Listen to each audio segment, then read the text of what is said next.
on the space-time geometry, and also the effective option you're using, the direct or encode for the brain, is breaking down. And I should say, some of the earlier things I mentioned today, you perturb the system, you find that some perturbation grows large at the horizon, and then, as in some of the examples, it's not obvious. You have to spend some time figuring out how that resolves itself, what really happens there geometrically. And so far, nobody knows. In some sense, what the effect of the back reaction is on the metric, and whether this picture survives. But this is again, it's intriguing. It would be nice to understand better if this is really telling us something about very liquid coupled strong gauge fields. Yes. The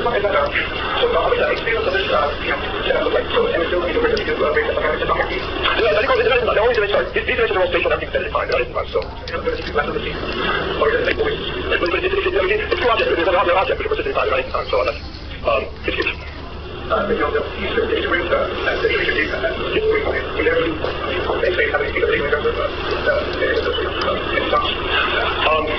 when you mean X-ray, you mean the curve will only separate the two fluids, or?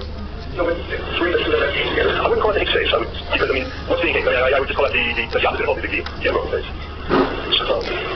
We can talk after if you want to. Okay, so,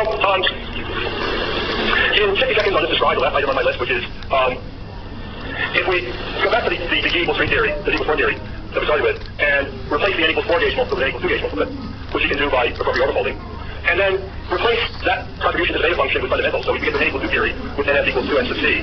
And this has, like the N equals 4 theory, a coupling which is continuously adjustable from 0 to infinity. And so you would think that as you take coupling to infinity, you are morally entitled to find some dual theory in which you can calculate, right? That's kind of the rule. If you find something, you take it to infinity, you can find a better way to calculate. And what's interesting is that as far as anyone knows, and I think the only public group work on this is my Aristotelian collaborators, as you take the coupling to infinity, in the N equals 4 case, the ADS space gets large in string units. But in this case, it seems as though everything stays string scale, which means that although it's on the couple, the anomalous dimensions are only of order 1, and if there's a dual description, it's going to be stringy rather than supergravity-ish. And so when I told you what the conditions were for the rise of whole, I said strong coupling, but it really, strong coupling does not imply large anomalous dimensions. It really is, to get a supergravity, you need strong coupling and consequently large anomalous dimensions. So here's another open problem, how do you calculate the theory at strong coupling? Maybe it's a good string dual, and that would be a nice thing to understand. Okay, so amazingly, I just about exactly got through my whole outline. I think I wore you all down. But by and large, you've been a great audience. I think I've been as these, and you have been the best audience, the most persistent and the most questions, so thank you.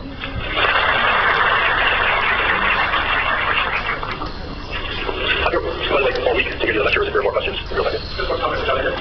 Yes. I think because this is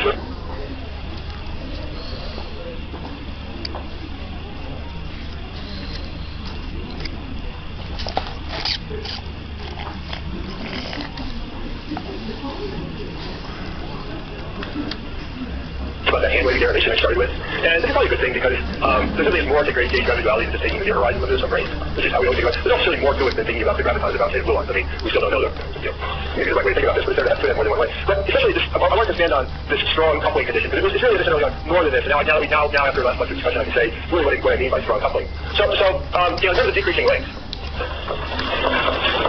the picture one has is that there's the ADS scale and the string scale and the Planck scale.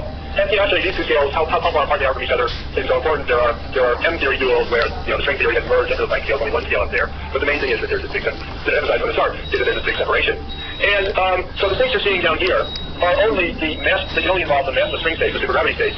And so it particularly have spins less than or equal to 2.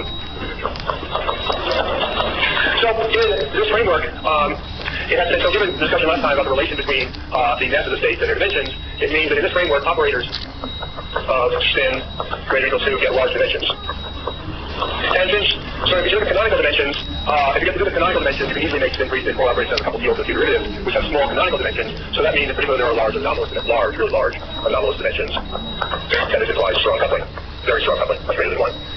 So of course, so it's not really true that the arrow of inverse runs the other way, that very, very strong coupling implies large anomalous dimensions. And so I guess I should say, the more precise condition is this.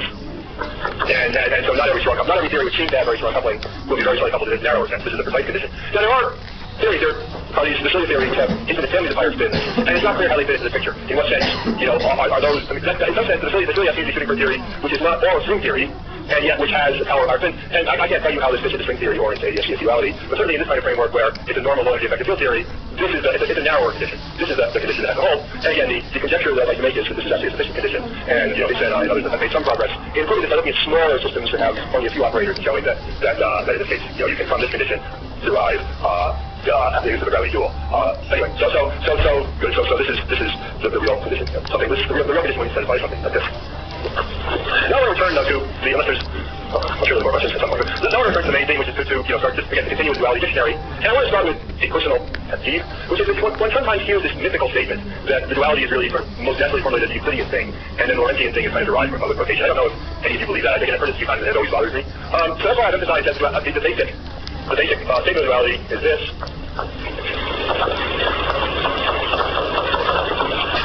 Between operators in the CFT and operators in the book, whatever those are.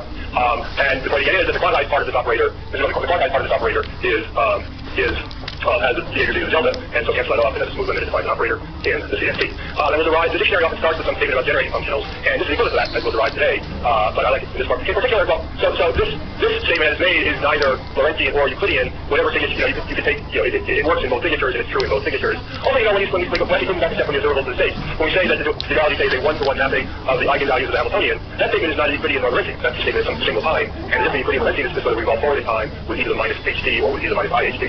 So it's really just that statement is timeless, and then you build Euclidean or Lorentzian geometry by evolving from it. Okay, end of pet peeve. But I'll take the first population simultaneously in Minkowskian and Lorentzian signatures. So now, the simple thing to ask about is the 2-point function. And as I mentioned earlier, of course, this is slightly constrained by symmetry except for its normalization, but it's a good warm-up for things that have more physics in them. And so according to the dictionary, this is the limit of the propagator. And this is something one can calculate. Actually, let me. So this is just a Klein-Gordon propagator for a massive field in the S-space. I'm not going to write it all out because it's a hypergeometric function, but this thing is, call it g sub delta of c. So there are 2 points in the bulk of the S-space, and there's a single, there's a distance between them, basically, the length of the sort of distance between them, and that's all the propagator can depend on. And that distance is a function of this combination, I can see z prime over z squared plus z prime squared plus x minus x prime squared. For some reason, there's a form of the default hypergeometric form of this thing. I've mentioned several times. You should go to Eric Gilbert's Hazy lectures for details. But anyway, this is what's function. Now again, so far it all works in either Euclidean or Lorentzian signature. So to continue that point, in Euclidean signature, what I mean is that x minus x prime squared is the sum over Euclidean directions I equals 1 to d x I minus x I prime squared. And in Lorentzian signature, this would be instead the sum from I equals 1 to d minus 1 x I minus x prime I squared, and then plus things I plus epsilon squared x I naught minus x I naught prime over so on. So this is just what you get from this if you rotate back to the Lorentzian time method. And I'm doing everything here in terms of Poincare time, and you can also, it all makes sense. So everything here is in the Poincare coordinates again because those are the natural ones for the applications. So all I have to get from here to here is to rotate 90 degrees in the complex plane, actually 90 minus epsilon degrees, because that's how you get the Poincare Lorentzian coordinates and the Minkowskian ones. Anyway, so if you solve the Poincare equation, the Poincare 2-point function either in Lorentzian signature or in Euclidean signature, you can put the answer in this form. And the only thing that we need to know about d sub delta, two things. First of all, this c, the way it's been defined, well, you can see that it goes to 0. For separated points, for x not equal to x prime, it goes to 0 as we take the points to the boundary, and g sub delta just then goes to, as you might guess, c to the delta, which gives phi the right boundary condition. And there's some more constants, which I'm going to actually write down. I think it was Miriam who mentioned that I like to know the constants right in my equations. I don't actually like to, it's simply a compulsion. And it's not always a compulsion, but every once in a while it seizes hold of me. And in this case, I'm going to try to do it. So in particular, it goes to something called c sub delta over 2 delta minus d. So for the next, I don't know how long, half a lecture, I'm actually going to keep a bunch of constants. Partly because they're sometimes gone wrong. John Greevy does the calculation in 3 different ways, and the answer, you get one answer twice and the third answer once. And so by majority vote, he takes the answer he gets twice. And anyway, I'm doing it partly because it's possibly the wrong answer. And actually, when you're comparing these 2-point functions with observation, there's a meaning to the normalization. And so why not? I want to understand, why people get different answers. Okay, so anyway, and this c delta is some, let's see, we need to find some solution to this problem. Having my notes on the computer, I need to get a idea. Okay, so far I should probably find the equation, you have to find the equation with the constant. But anyway, the main thing for the present purposes is you go to the boundary, you get this funny coordinate c to delta, and that's just right to give this a non-zero limit. You can now take the, sorry, since I want to, there's a standard convention in this field, and this is not it, so I'm going to put another normalization constant c sub o into there, and later on tell you what the standard convention is for c sub o. Okay, and so when you combine that with that, the 2-point function, so you plug this in there, take the limit, and the 2-point function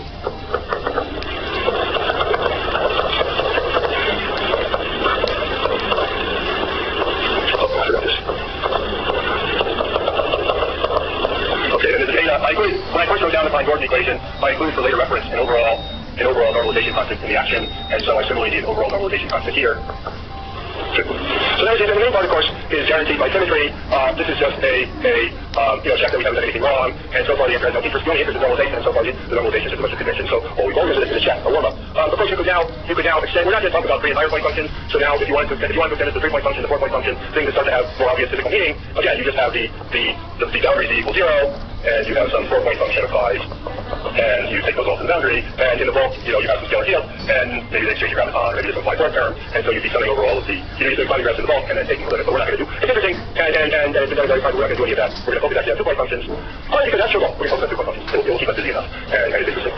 Yes?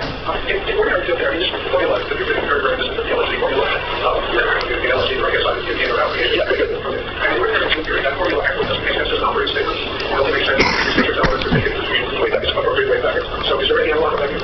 So, now, I've never studied axiomatic field theory, and that's not what you're asking about, right? I mean, we're supposed to interpret these things as some kind of distribution. That's not the question you're really asking. If you do this, you can question about that. Yeah. And you don't put in that research, you come to the conclusion where you make up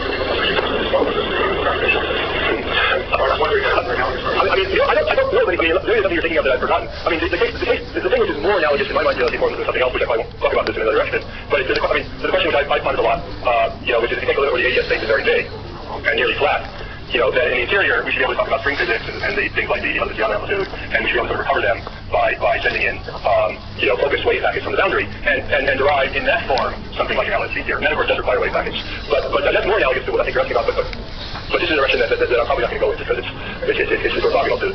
Well, go ahead, Michael. Yeah. So the first, yes. Just symmetry. So here's the boundary. Focus theory. There's a small number of axioms: conformal invariance, operator product expansion, substitutivity, and so conformal invariance is guaranteed by construction. The operator product expansion again is just insertion of a complete set of states, so it's kind of guaranteed by construction. And substitutivity similarly is just insertion of a complete set of states in different channels. So I think it's a tautology that this definition satisfies. I know this is your question, but if it was, that's the point that I'd like to make. That I think it's almost a tautology that if you have a theory of gravity, any theory of gravity in the bulk, this construction then gives you something that satisfies the axioms of the conformal field theory. Is that your question? Why don't you change this to part of this one? Why are there two particles in the boundary? Well, there's no particles in the boundary. There's only one particle in the boundary. One particle in the bulk. Right. You're not doing anything changing the boundary. You just have a machine that generates correlators in the boundary, and in some cases we know those correlators come correspond to specific Lagranges.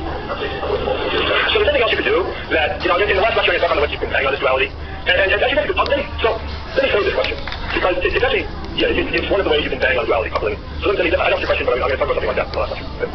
Okay, now we're going to stop. We're going to stop, but I want to relate this duality, this version of the dictionary to the version in terms of generating functions.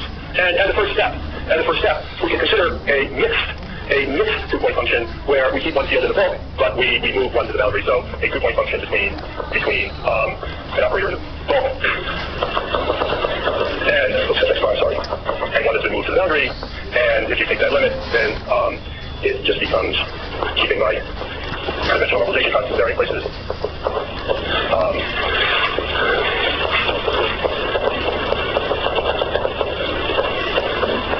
And now, if you look at this expression, so again, this is this is one operator in the boundary, one in the bulk.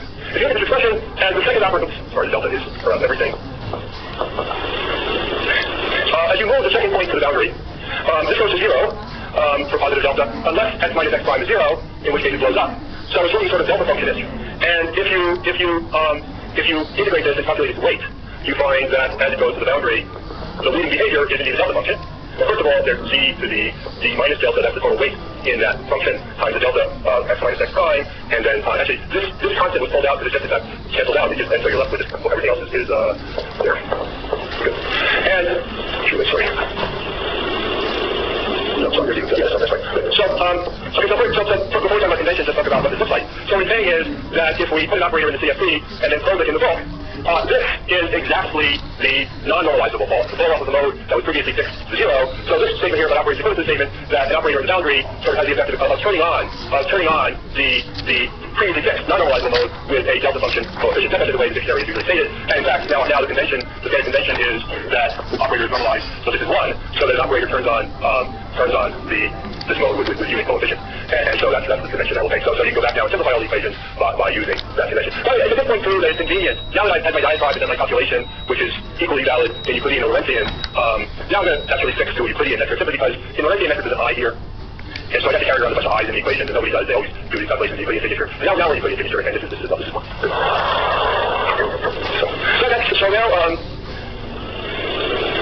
So now that if we insert it into the CFT, if we insert it into the exact expectation value, now we're going to take this idea and make a generating functional out of it. Then that has the effect that in the bulk, in AES, the function alpha, the alpha of x, which was previously set to 0, is now set to j of x. So the quantized mode, the quantum mode, which is fluctuating, is still the normalizable mode, but the non-normalizable mode has been now set to a non-zero fixed value. And so now we can say the dictionary this way, the way you probably are thinking about it, the dictation value in the CFT of this operator, so this dictionary, is equal to the temperature on the bulk, with alpha fixed to this value here. Also, in the planar limit, in the large n limit, the bulk theory is classical, and this is now just e to the minus x classical with the given boundary condition on the non-normalizable mode. So this is the you think well, you can leave it that way because it's easier to think about the switching between signatures. But it's easier to think about switching between signatures down here. You have to think harder, maybe about how to switch things. It's not that much harder, but you can start getting more confused, I think.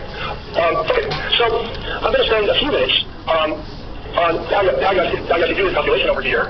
Because again, at this point again, that John and various other places in the literature still get two different answers, and again, I want to understand why that is. So again, the action is like conventional normalization, and then CDXDD, and then just define Gordon action.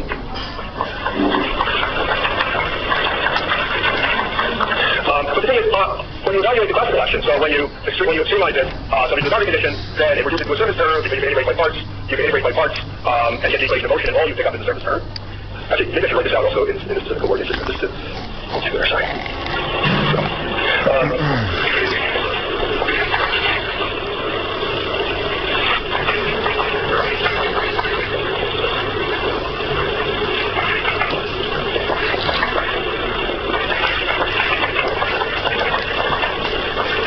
This is just the surface term you get in the action when it's satisfied the equation of motion, so you can drop the bulk term, and I've actually moved the lower bound of z down to f on 4 value epsilon rather than 0, so it keeps how factors cancel as we eventually take epsilon to 0. And so again, you can solve the classical equation of motion with this boundary condition. So you solve the classical equation of motion with this boundary condition, plug that into the action, you get the surface term, you evaluate it, and it looks like this, except again, it has a slightly different normalization constant in front. And it's not a big deal, but it doesn't seem to affect most calculations, but it's worth understanding what went wrong. And what went wrong, I think the rest of the went wrong, but there's a simple way to think about it, which is the following. This action stands, the original action needs a surface term added to it. And the reason is, if you vary by the bulk term in the variation and the surface term in the variation, and in order to have a good action principle, you need the surface term in the variation to vanish. When you consider all variations allowed by your boundary conditions, you need the surface terms in the variation to vanish. So in fact, the original action needs an additional surface term. There's more equations in the notes. There's no reason for me to put them all on the board, but I want to explain the logic of it.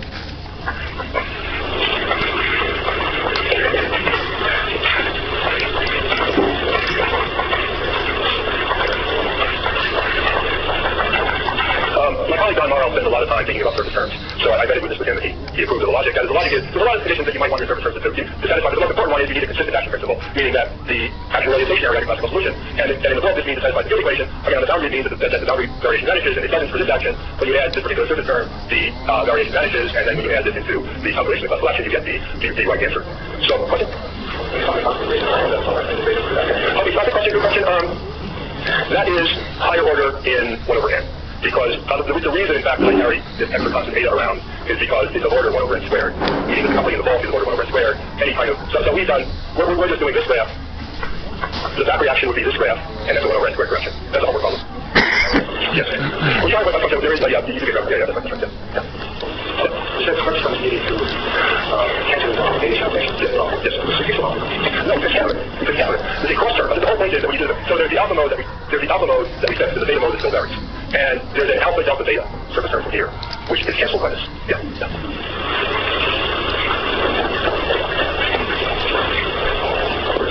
Anyway, kind of OCD is but it's quite a confusion, and one of the reasons confusion is John McGreevy is MIT lectures spent 2 lectures on this doing calculations 3 different ways.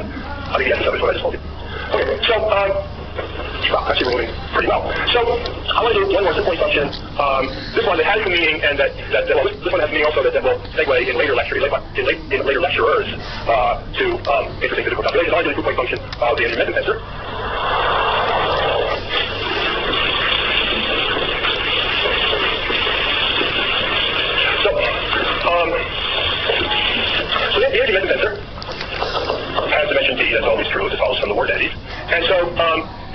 field, so it's dual to the fluctuation of the metric. So H3 is the fluctuation metric.